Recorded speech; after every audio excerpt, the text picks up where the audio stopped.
What's going on, guys? It's Jimmy here with your second stimulus check update. And in this video, we're going to talk about whether or not it's too late for President Donald Trump to keep negotiating with Nancy Pelosi and the Democrats, and whether or not he should just go ahead with a presidential executive order for the stimulus checks through that route. There's some that are saying now that the president may have made a mistake by continuing to negotiate with Nancy Pelosi this long, and now's the time. He has to pass it through a presidential executive order, or else Nancy Pelosi could keep stringing him along. But before we get into that, if you can, smash the like button for us down below. It really helps out our channel. My wife and I do all the research for you every single day, so we can bring you all the stimulus check, election news, and related virus news in a quick, concise video. And if you're new here, don't forget to subscribe down below so you don't miss out on new videos. It's completely free to do so. So the first question to you is, do you think that Nancy Pelosi, and thus an extension of Nancy Pelosi, the Democrats, want to make a deal and want to make a stimulus deal to get you guys out stimulus right now?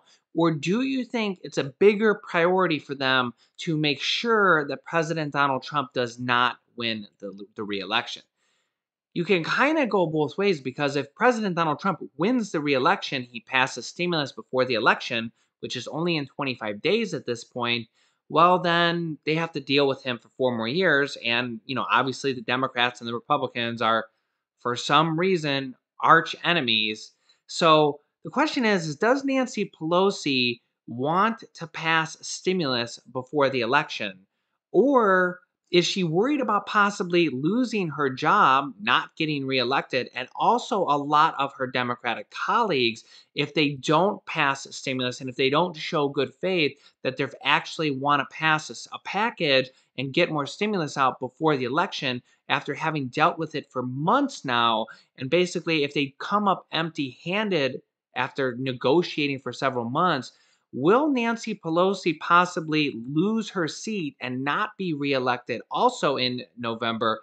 Or is she willing to take that gamble to possibly ensure that President Donald Trump doesn't get reelected by not passing more stimulus? Let me know your thoughts down below in the comments. We're starting to see executive orders start trending again in searches on the internet, possibly because people think that he has to do it now through a presidential executive order, because Nancy Pelosi might not be actually wanting to make a deal with him, even though she says she wants to make a deal, and they've come down just recently.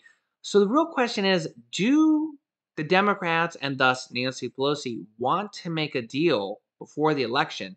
Or do they want to possibly make the president look bad, and thereby an extension also make themselves look bad by not passing more stimulus before the election? A lot of people are saying, especially Republicans, are saying that the president should pass this by a presidential executive order, that he may have made a mistake by waiting this long to negotiate with the Democrats.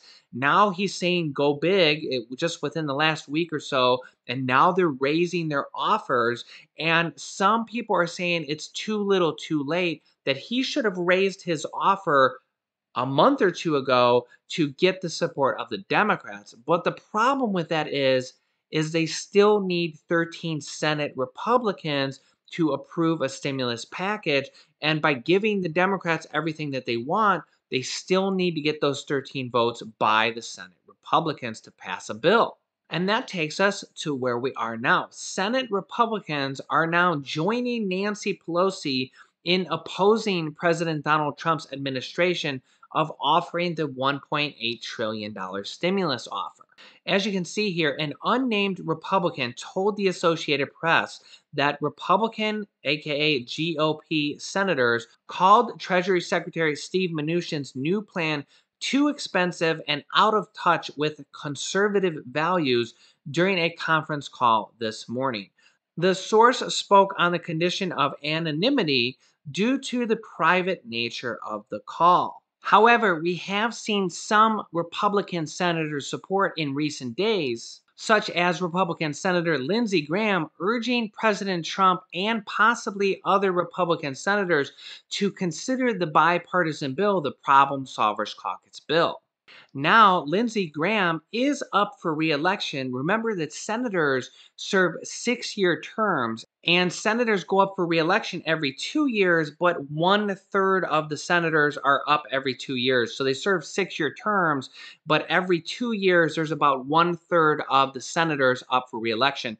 In comparison, the U.S. House of Representative members serve only 2-year terms, and they're up for re-election every 2 years. So the question is the few Republican senator support that we've seen recently because they're up for re-election and they're worried about losing their jobs, or is it because they actually care about the American people? And then we could also ask the same thing about Nancy Pelosi and the Democrats. Does Nancy Pelosi actually want to make a deal, or is she worried about losing her job? Or is she just stringing along President Donald Trump to basically not get him a deal till after the election? And that brings up another good question. Let me ask you, what do you think happens if President Donald Trump goes into the election without stimulus? Do you think that hurts his chances much more significantly because they didn't get stimulus passed? When the first stimulus check was passed back in March at this point, back many months ago, that gave him a 5-point swing. His approval rating went up by 5%. And people are saying that if he doesn't get it passed, that's a negative 5%. People are unhappy with the president by not passing more stimulus, even though he personally can't really, get the two sides to agree. He's trying his best, it seems like. But the problem is if he goes too high on stimulus, then the Republicans aren't unhappy with him. And if he goes too low on stimulus, then Nancy Pelosi is unhappy with him. So what does that leave? That leaves him doing it through a presidential executive order. Now, it's not perfect because we possibly won't get an unemployment extension. Also, I mean, if he's going to do a presidential executive order, he's probably only going to be able to do one, to use that $300 billion that he says that he has sitting in a fund from the first stimulus package.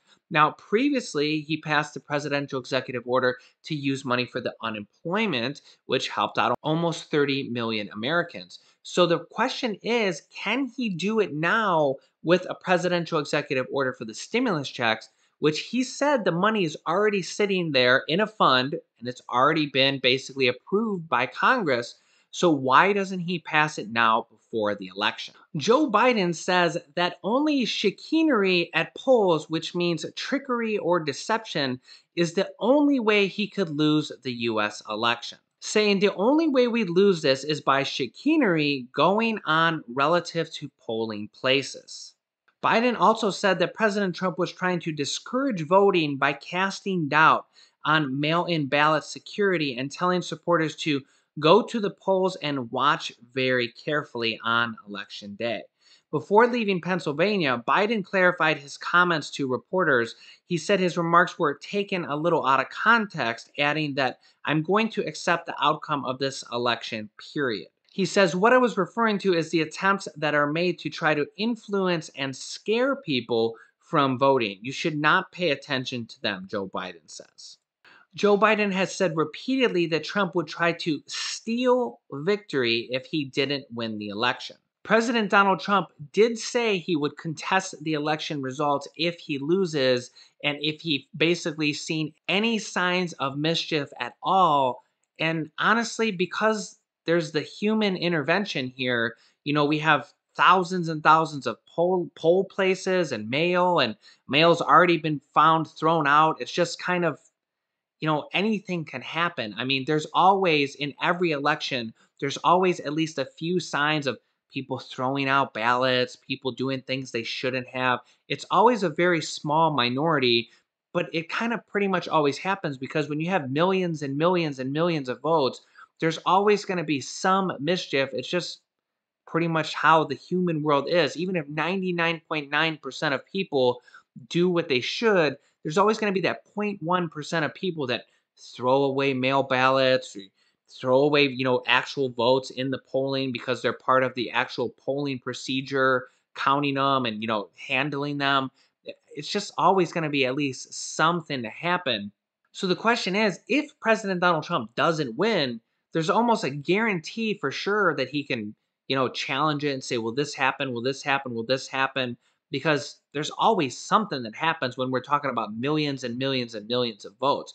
President Donald Trump did say that he would challenge it all the way up to the Supreme Court. And remember, he's trying to push his third Supreme Court member in through Amy Coney Barrett, that new Supreme Court judge that he approved, and he's trying to push through the nominee and the actual swearing in and getting them completely, basically sworn in before the election. And it kind of makes you wonder, is he doing that if he has to challenge the election? And then furthermore, if he does challenge the election and let's just say he wins the challenge, then what happens? I mean, do we vote again? Do we have the whole country vote again? Because honestly, the same thing would happen again because there's always going to be even the tiniest amount of, mischief happening in an election because it's just there's a human intervention. There's always, some person somewhere that's going to do something they shouldn't have. And even if he challenges the election, what happens then?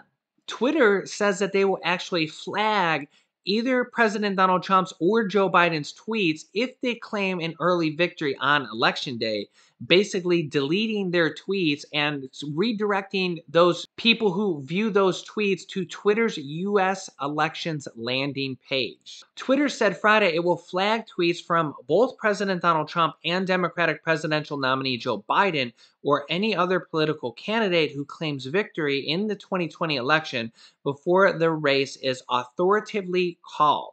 This policy is meant to prevent any candidate from using the social media platform to manipulate or interfere in elections or other civic processes. Twitter will consider a race called after either an announcement from state election officials or a victory projection from at least two authoritative national news outlets. The real question is, what do we actually consider authoritative national news outlets with so many different news outlets either leaning all the way Democrat or all the way Republican? Maybe this is the only channel that leans towards the middle. I don't know. You guys let me know your thoughts down below in the comments. I do, call out both the Democrats and the Republicans when they're holding things up, and I do praise them when they're actually what it seems like they're actually trying to help out the American people. So of course, whenever I do that, I always get some people say, "I knew he was a Republican," or "I knew he was a Democrat." But honestly, the vast majority of the time, I try to just report the news to you, stay in the middle, and kind of jog your thinking. That's why I always ask you, what do you think? Because at the end of the day, it doesn't matter what I think or what President Trump thinks or Joe Biden thinks. It matters what you think and what the majority of Americans think. And I think the vast majority of us think that we need to pass more stimulus now. Hopefully, we'll have good news coming in the next few days. I will keep you guys updated as soon as I get more information. Don't forget to smash the like button for me and subscribe down below so you don't miss out on new videos. We typically have new videos coming out at 10 a.m., 3 p.m., and 8 p.m. Eastern Standard Time. You can click the bell icon if you want to be notified when we go live. Thanks, guys. You can click on this top video to watch my newest stimulus check video next. And this bottom video is unexpected ways to save money that you might not have thought about. This video teaches you how to start a business selling products on Amazon FBA. I have students that have replaced their entire 9-to-5 income by selling products on Amazon, and I teach them how to do that. Click on one of those videos to watch them next. Thanks, and I will see you in the next video.